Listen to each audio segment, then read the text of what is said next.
kerja, kemudian pengawasan terhadap inflasi yang juga menjadi data yang akan tetap dipantau.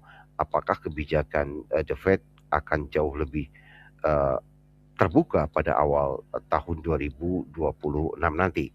Sementara itu, jika kita lihat untuk building permit maupun housing start, sampai dengan saat ini belum ada kepastian data rilis di hari Selasa tersebut.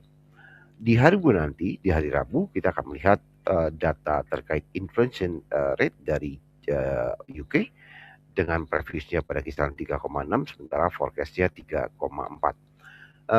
Jika terjadi penurunan angka inflasi pada UK yang catatannya adalah terkait untuk inflasi pada skala tahunan, saya rasa ini akan memberikan forecasting secara medium bahwa ada tekanan juga terhadap uh, Bank of England untuk mungkin membuka ruang pemangkasan tingkat suku bunga lanjutan di periode 2026 nanti.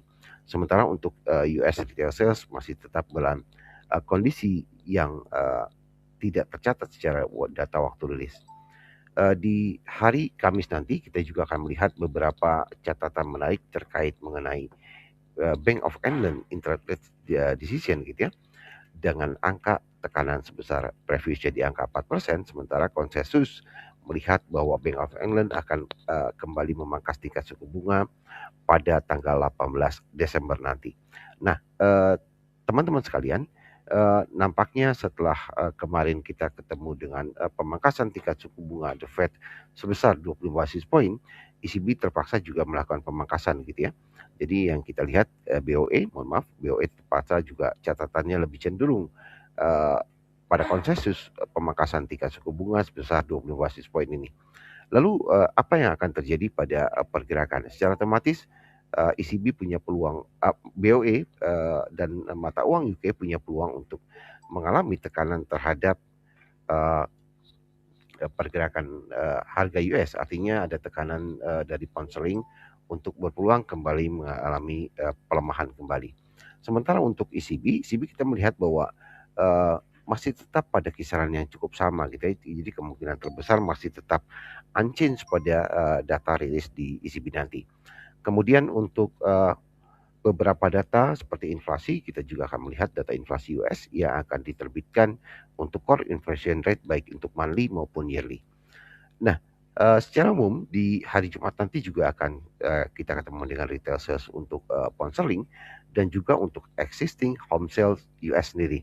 Eee, saya melihat bahwa kemungkinan besar memang ada potensi kenaikan untuk existing home sales dari 4,1 ya, tetapi sampai dengan catatan ini masih tetap pada kisaran 3,9.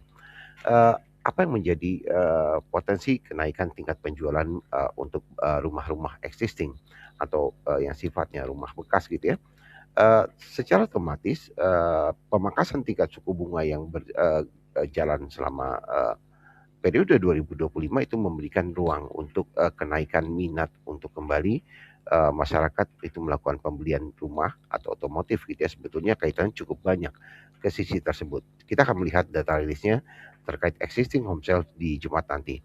Nah, teman-teman sekalian, kita akan lihat juga saat ini terkait mengenai pergerakan harga secara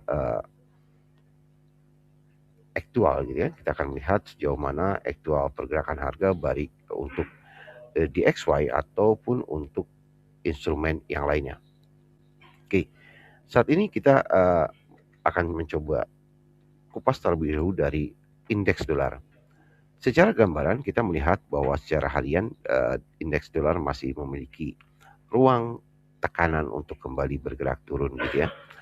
Kita melihat bahwa di hari Kamis lalu memang terjadi penurunan cukup signifikan ketika terjadi pemangkasan tingkat suku bunga pada hari Rabu, kemudian juga indeks dolar mencapai titik terendah pada kisaran 98,13. Artinya jika kita perhatikan indeks dolar berada pada area-area rentang minat beli sebetulnya, yaitu pada titik terendah yang terjadi pada periode